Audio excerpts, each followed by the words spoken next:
Assalamualaikum warahmatullahi wabarakatuh. Selamat siang. Perkenalkan, nama saya Rahman Tanggirero, Handbook DS 112106, Prodi Pariwisata. Di sini saya akan menjelaskan materi tentang pengantar ilmu pariwisata. Materi yang pertama saya bahas adalah konsep waktu luang, rekreasi, dan kegiatan waktu luang.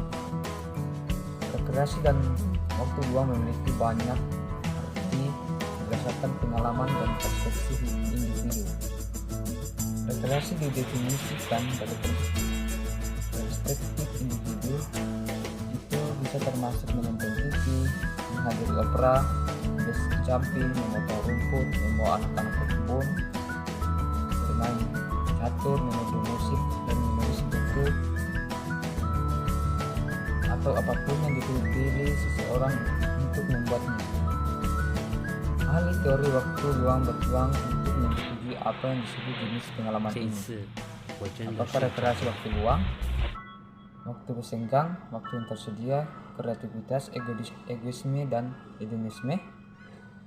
Persepsi seseorang sangat penting dalam mendefinisikan waktu luang dan rekreasi, sehingga para peneliti terus memperdebatkan maknanya dari masyarakat individu dan budaya. Namun, seperti yang akan ditunjukkan pada materi ini, rekreasi taman dan layanan rekreasi telah menjadi bagian penting dan peran pemerintah dan elemen peran penting dari lembaga nirlaba, komersial, kegiatan pribadi, terapeutik, dan jenis lainnya.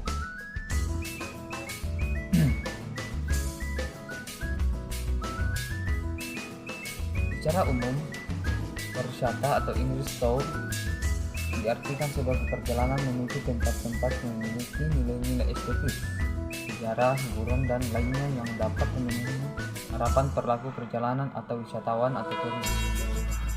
Secara etimologi, pariwisata terdiri dari dua suku kata, yaitu pari dan wisata. Kata pari berasal dari bahasa Sanskerta, memiliki banyak makna, diantaranya adalah bermakna melimpah, berkeliling, memutar, menuju, lebih dari, hingga bermakna preposisi yang merujuk pada ruang dan waktu. Sedangkan kata wisata bermakna bepergian bersama-sama atau untuk memperluas pengetahuan, bersenang-senang, dan sebagainya. Sehingga secara etimologi, pariwisata dapat dimaknai sebagai perjalanan yang memiliki banyak tujuan dan atau perjalanan yang memiliki nilai tinggi atau berlimpah, yang mana nilai ini dapat berupa kesempatan belajar, mengetahui sesuatu yang menyenangkan, mendukung kesehatan, dan lain sebagainya. Hal ini sejalan dengan 4 tujuan wisata yang disampaikan oleh Leiper pada tahun 2004, antara lain mencari sesuatu untuk dilihat, to see, untuk melihat, untuk dilakukan atau to do, untuk dibeli atau to buy, dan untuk mengetahui atau to know.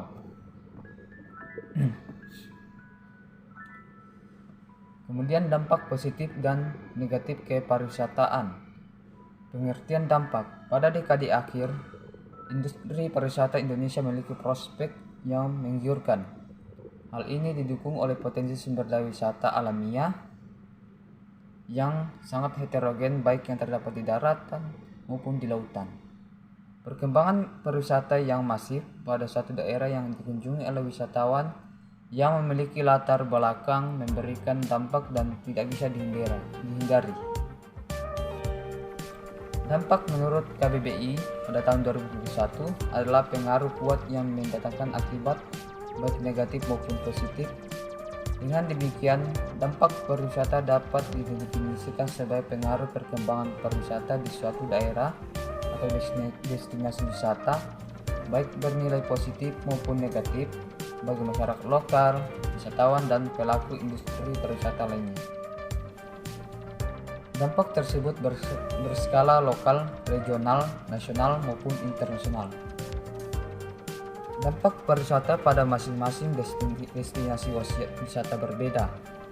Perbedaan tersebut sangat dipengaruhi oleh faktor internal yang berasal dari dalam destinasi wisata itu sendiri maupun faktor eksternal yang berasal dari luar daerah. Kemudian Materi selanjutnya itu motivasi perjalanan wisata. Seperti telah dijelaskan pada materi sebelumnya, istilah pariwisata erat kaitannya dengan perjalanan wisata, yaitu suatu kegiatan yang dilakukan oleh seseorang atau beberapa orang untuk pergi sementara waktu dari tempat tinggalnya ke tempat lain karena alasan atau motivasi tertentu. Banyak sekali destinasi wisata yang tersebar di berbagai belahan dunia. Mengunjungi dan melihat hal-hal yang menarik, baru dan unik serta memiliki nilai keindahan adalah sebuah hal yang didambakan oleh setiap orang. Pengertian motivasi. Istilah motivasi berasal dari kata motif yang diadopsi dari istilah asing atau mover yang berarti pindah.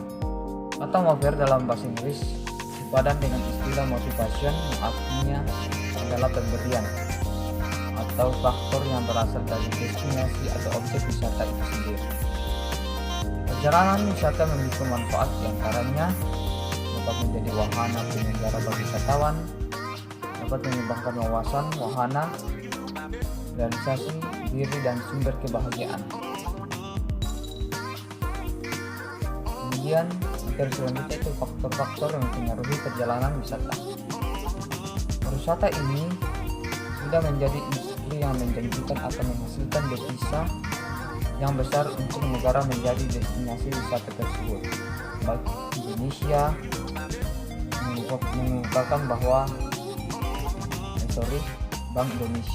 mengungkapkan bahwa pariwisata merupakan sektor yang sangat efektif dalam upaya meningkatkan devisa negara. Pemerintah bersama BI menargetkan se-Indonesia mampu mengumpulkan devisa sebesar 20 miliar dolar AS atau setara dengan 2,8 triliun rupiah. Pada saat sebelum pandemi COVID-19 yang melanda dunia, pariwisata adalah aktivitas yang dilakukan bagi perorangan maupun kelompok yang berpindah dari satu tempat ke tempat yang lain. Tujuan untuk mencari hiburan dan berlibur dari aktivitas rutin sehari-hari yang mengakibatkan rela atau penat untuk sementara waktu. Samping teori motivasi yang menjelaskan tentang pengambilan keputusan wisatawan dalam melakukan sebuah perjalanan wisata, terdapat faktor-faktor yang mempengaruhi wisatawan dalam bagian ini. Materi selanjutnya yang kita bahas itu bentuk klasifikasi dan karakteristik wisatawan. Bagian ini menjelaskan tentang beberapa bentuk klasifikasi dan karakteristik wisatawan dalam melakukan perjalanan wisata baik dalam negeri maupun ke luar negeri. Seperti yang telah kita diketahui bahwa ada beberapa macam bentuk klasifikasi dan karakteristik dari wisatawan itu sendiri.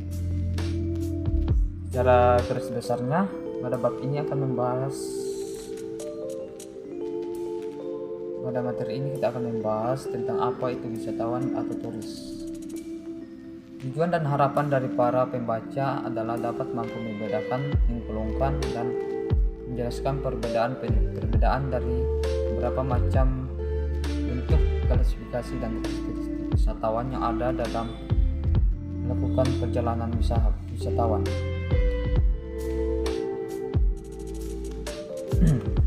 Perjalanan wisata merupakan kegiatan berpindah dari tempat asal menuju ke tempat tujuan wisata dengan tujuan berwisata. Perjalanan wisata ini dilakukan dengan mengunjungi daya tarik wisata di suatu destinasi atau lebih. Pergerakan wisatawan dalam melakukan perjalanan wisata tersebut kemudian dapat disusun menjadi sebuah pola perjalanan wisata.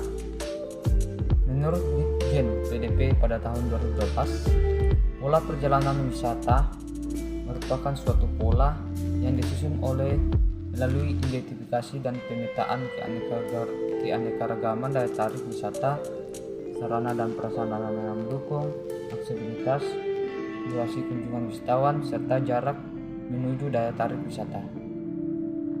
Berdasarkan unsur-unsur pembentuk pola perjalanan di atas, maka jika ditelaah Lebih jauh, pola perjalanan ini dapat tersusun serta memiliki bentuk atau pola yang berbeda-beda. Hal ini lebih jauh dijelaskan oleh Leo dan Napier pada tahun 2006 yang menyatakan bentuk-bentuk pola perjalanan sebagai berikut, yaitu pertama single point, yaitu pola perjalanan yang menuju suatu destinasi, kemudian kembali lagi ke tempat asal melalui rute yang sama. Wisatawan melakukan kunjungan di suatu destinasi atau daya tarik wisata atau kembali ke rute yang sama.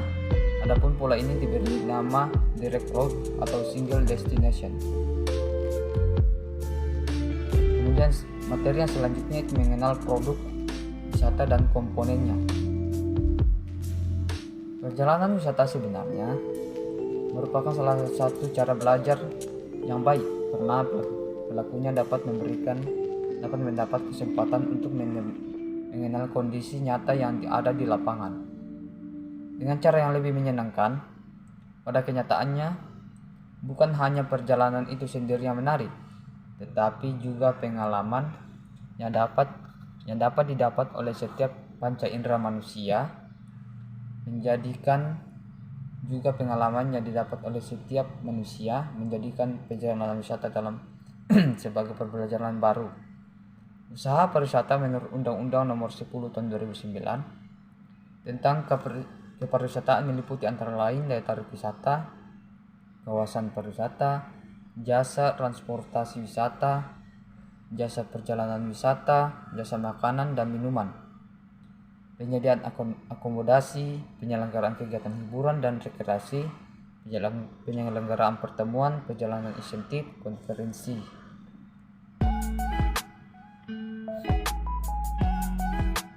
Adapun karakteristik produk wisata yaitu pariwisata atau tourism berasal dari dua kata, yakni pari dan wisata. Kata pari artinya banyak, berkali-kali, berputar-putar, dan wisata berarti perjalanan atau bepergian. Digabung, pariwisata berarti perjalanan atau bepergian yang dilakukan secara berkali-kali atau berkeliling. Pengertian pariwisata menurut beberapa peraturan antara lain Instruksi Presiden Nomor 19 Tahun 1969, kepariwisataan adalah merupakan kegiatan jasa yang memanfaatkan kekayaan alam dan lingkungan hidup yang khas, seperti hasil budaya, peninggalan sejarah, pemandangan alam yang indah, dan iklim yang nyaman. Kemudian ke materi selanjutnya itu pengalaman wisata.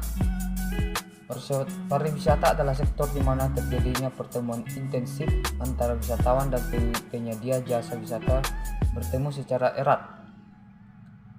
Pariwisata identik dengan pengalaman, sejalan dengan karakteristik produk yang dimilikinya yang tidak terwujud. Produk yang ditawarkan kebanyakan berbentuk janji ataupun cerita yang ditawarkan pada konsumen, dalam hal ini adalah wisatawan. Cerita yang didapat oleh para wisatawan yang telah menggunakan produk wisata ini menjadi penting bagi para industri pariwisata, karena disinilah kenyataan sebenarnya akan janji yang mereka tawarkan akan sesuai dengan harapan atau tidak. Wisatawan tidak hanya sekedar membeli produk atau layanan, namun juga mereka adalah faktor utama dalam menguruskan rangkaian pengalaman yang dimilikinya. Untuk menilai baik buruknya pengalaman yang didapatkan, hal ini menjadi sangat penting karena segala macam komentar yang mereka utarakan dapat membantu destinasi serta industri pariwisata yang dapat menyediakan produk yang memiliki nilai penawaran yang baik serta menciptakan pengalaman yang tidak terlupakan.